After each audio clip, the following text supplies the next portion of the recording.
तो स्कंद पुराण में अगर मकर संक्रांति के क्रम को यदि पढ़ोगे तो मालूम पड़ेगा कि पूरे वर्ष में एक दिन ऐसा था जिस दिन भगवान शिव और नारायण ये दोनों, इसलिए आज भी हिंदू धर्म में गुड़ के लड्डू तिल्ली के साथ मिलाते हैं। क्यों? उसका कारण कि शंकर और नारायण ये दोनों एक ही दिन एक ही पल गंगा का स्नान करने के लिए जाए।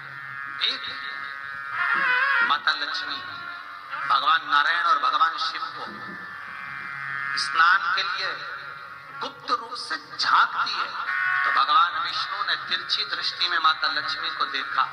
तो माता लक्ष्मी को देखकर भगवान विष्णु शिव जी को देखे तो शंकर भगवान ने कहा, नारायण हमने देख लिया महारानी लक्ष्मी झांक रही, हमने वर दे दिया कि लक्ष्मी का एक नाम गुप्त लक्ष्मी रहेगा। और आज मकर संक्रांति के दिन नारायण और शिव का दर्शन इस लक्ष्मी ने करा है। पर जो गुप्त लक्ष्मी का दान दे देगा उसके घर में कभी कोई बड़ी बीमारी प्रवेश नहीं करेगी।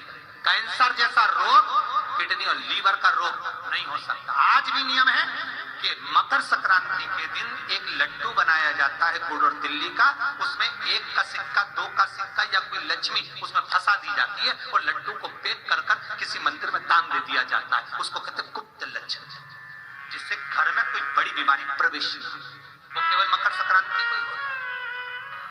कौन से पुराण में लिखा है कि 14 चीज देना चाहिए? 14 चीजें दान देना है। किस पुराण में लिखा है? कोई तुमसे पूछ सकता है तो महाराज आप कह सकते हो अग्नि पुराण में वर्णन आता है। देवऋषि नारद भगवान विष्णु के पास जाकर पूछते हैं, नारायण कृपा करिए।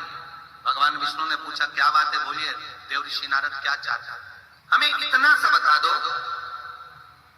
शिव जी के यहाँ जाते हैं तो पहले उनके द्वारपाल से पूछना पड़ता है अंदर जाने के लिए। ब्रह्मा जी के यहाँ जाते हैं तो ब्रह्मा जी के द्वारपाल से पूछना पड़ता है। इंद्र के यहाँ जाते हैं तो इंद्र के द्वारपाल से पूछना पड़ता है। हम जितनी भी जगह जाते हैं तो कोई ना कोई द्वारपाल से हमें पूछना पड़ता है अंदर जाने के लिए। भगवान देवऋषि नारद कह रहे हैं, नारायण से कुछ ऐसी कृपा कर दो कि हमें किसी से आज्ञा लेना ही नहीं पड़े। भगवान विष्णु तो उनकी बात को बस थोड़ा सा सुने और अंदर चले गए। नारद जी को लगा हमारा तो कोई जवाब ही नहीं दिया। नारद जी वहीं पर टिक गए, खड़े रहे, नाम जाप करते रहे। विष्णु वापिस आए और देवऋषि नारद से कहा एक काम करो, जब सूर्य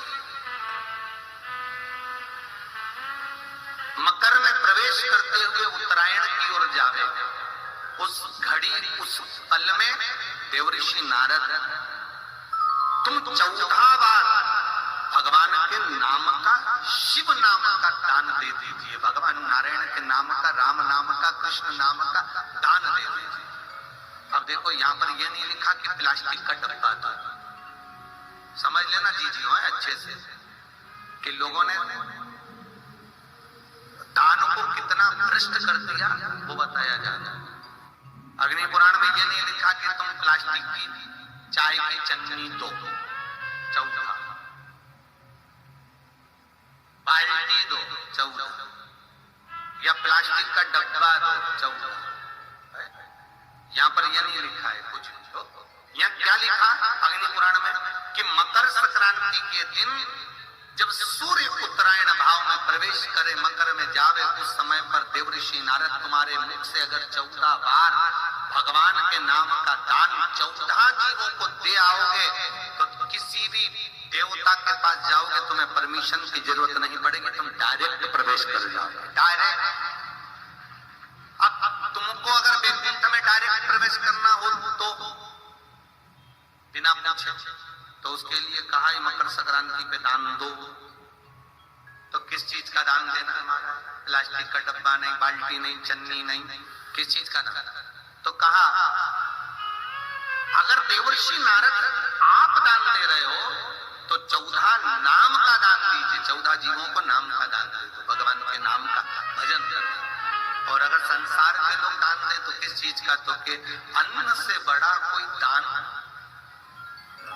अन्न से बड़ा दान। आज भी नियम है कि मकर संक्रांति के दिन एक लड्डू बनाया जाता है गुड़ और तिल्ली का, उसमें 1 का सिक्का 2 का सिक्का या कोई लक्ष्मी उसमें फंसा दी जाती है और लड्डू को पैक कर कर किसी मंदिर में दान दे दिया जाता है। उसको कहते हैं